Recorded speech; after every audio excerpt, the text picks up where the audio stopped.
Hi friends नमस्कार मु रंजिता आपण मानक स्वागत जनाऊँगी मो YouTube channel Ranjita Odia kitchen को। मुझे आपण मानक बनैकी देखेबी पियाजी। यह खाइबा बहुत टेस्ट लगी थाए। यह बनैबा बहुत इजी। यह को आपण प्रायतः संध्या टिफिन रे खाई परिबे ना ब्रेकफास्ट रे खाई परिबे।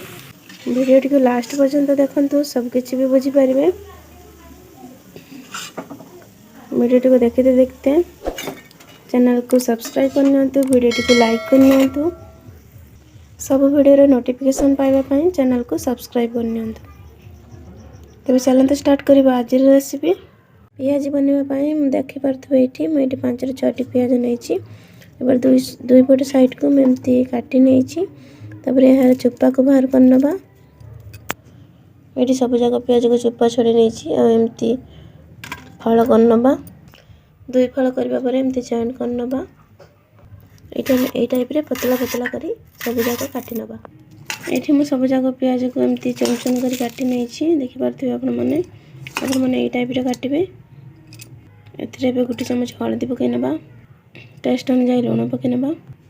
लंका गुंड पकै नबा। गुटी चमच कंचा जीरा म देछि। सब जगह मसला पकेबा परे एमती भलो भाबे हाथ रे चकटी नबा जहाँ कि पियाज सब गुटी गुटी खाई। देखो ये टाइप रे करने पियाज एमती गुटी गुटी खाई। देखिपे आपण मैंने देखो पानी बाहर आसला। ये बेसन पकई नबा 3-4 चम्मच जी भी आसो से हिसाब से पकई नबा। ए प्रथम पानी बिल्कुल भी देवेनि। अगर एमती गोल देखिए देखा पर यदि पानी लगे तेबे अल्प किछि पानी देदेव। ये देखो मुझे किसी बेसन पकई अल्प पानी देली। देखिए आप पानी देवे ना पानी हो एमती अल्प अल्प कर पानी दबा आमती अल्प अल्प भाव मिसई नबा। जितेबाला भी आप पियाज बनइबे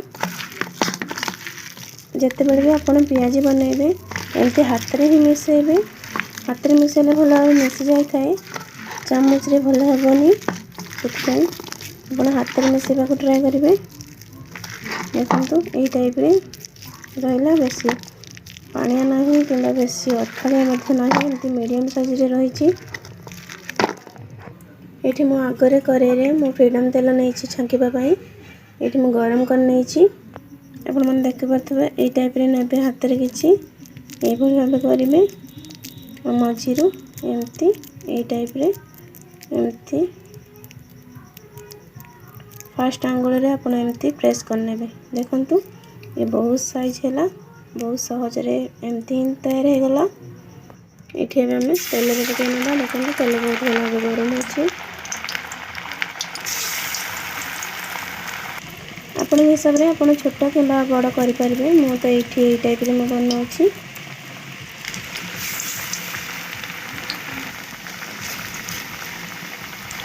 ये देखो गोटे पर साइड हो आसला पर साइड बोलते नहीं।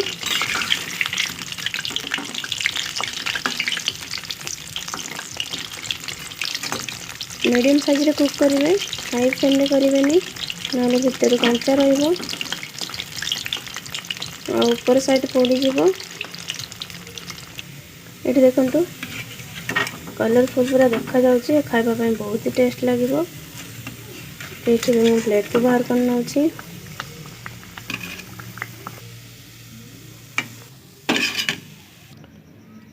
एठी पियाज खाइबा पई बहुत ही टेस्ट लागिबो। देखंतु मीठा आपण मन देखौछि भांगी की। वाओ एथिरे तो बहुत ही बढ़िया वासना आछि। वीडियो टी को लास्ट पर्यंत देखिथिबारु आपण मानको बहुत बहुत धन्यवाद।